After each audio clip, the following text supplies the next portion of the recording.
Dans un musée national complètement désert, une exposition originale sur les chasseurs, la chasse et l'esprit de la chasse. L'expo qui se tient sans public à cause de la pandémie du coronavirus est intitulée Donsou, les maîtres de l'invisible.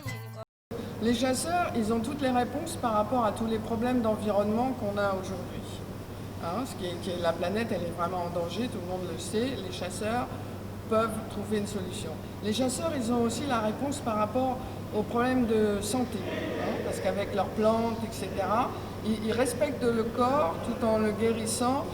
Justement, Daniel Riche et Jean-Michel Fitchinger sont un couple de photographes français fascinés par la tradition malienne. Pendant plus d'une décennie, ils ont photographié des figures emblématiques de l'univers de la chasse. Manyambougou Barou, Waraba Tchacho, Gossi Nyagate, le chantre Segoubani Traoré, Bala Gimba, le légendaire Tata Koulibaly de Sido et j'en passe.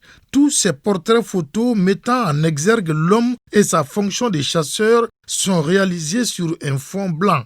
Parce qu'on a voulu décontextualiser les chasseurs, les enlever. On ne voulait pas les photographier sur un fond de banco ou de bambou pour ne pas tomber dans la photo ethnographique. On a fait on a beaucoup de photos et surtout ce qu'on a la chance c'est d'avoir aujourd'hui une mémoire de tous ces grands chasseurs parce qu'il y en a beaucoup qui sont disparus comme Bala Gimba, Tata Koulibaly, tous ceux qu'on a cités qui sont derrière moi. Donc on a eu la chance, mais je veux dire, Waraba Tchacho c'était extraordinaire, il nous a fait attendre toute la journée pour voir si on allait se plaindre, pour tester notre résistance, c'est extraordinaire. Ici, au-delà des photographes, d'autres artistes contemporains nous proposent leur vision sur le Donsoya.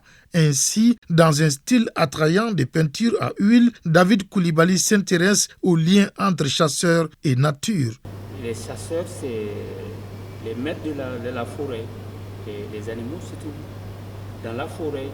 Et ce sont les chasseurs qui protègent la forêt. Qui dit chasseur dit nature.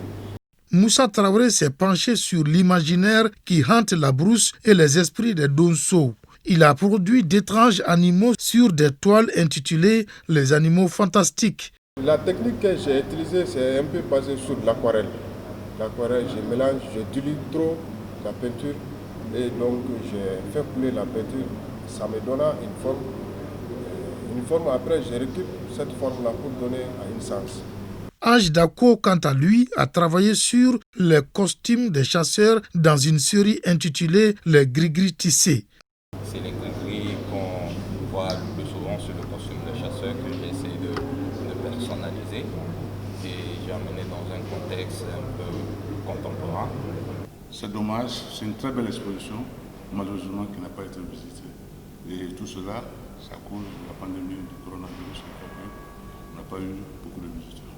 Il n'y a aucune activité aujourd'hui au musée. Voilà pourquoi, afin de mieux nous adapter à la situation pandémique, nous avons tenu à vous proposer une visite à distance de cette exposition Donsou, les maîtres de l'invisible, qui se tient au musée national.